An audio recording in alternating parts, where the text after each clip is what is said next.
10 ఏళ్ల బీఆర్ఎస్ పాలన తర్వాత అనూహ్యంగా తెలంగాణలో కాంగ్రెస్ పార్టీ అధికారంలోకి వచ్చింది.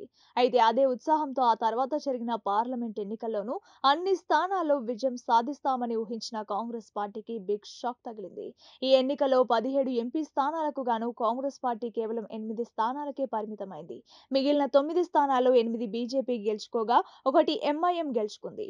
దీంతో రేవంత్ టీం కొంత డీలా పడింది. అయితే cantonment BRS MLA Lasya Nanditha మరణంతో వచ్చిన ఉప ఎన్నికల్లో కాంగ్రెస్ అభ్యర్థి గెలవడంతో కొంత ఊరడింపు లభించినట్లయింది. ఇక ఆ తర్వాత జరిగిన గ్రాడ్యుయేషన్ ఎమ్మెల్సీతో పాటు ఉపాధ్యాయ ఎమ్మెల్సీ స్థానాల్లోనూ కాంగ్రెస్ కంగుతింది.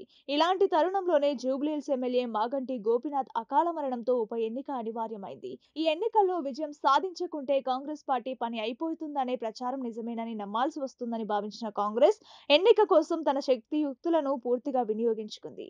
దాని ఫలితంగా కాంగ్రెస్ అభ్యర్థి నవీన్ యాదవ్ ను గెలిపించుకుంది. ఇప్పుడు స్థానిక సంస్థల ఎన్నికలతో పాటు జీహెచ్ఎంసీ ఎన్నికలను లక్ష్యంగా చేసుకుంది కాంగ్రెస్.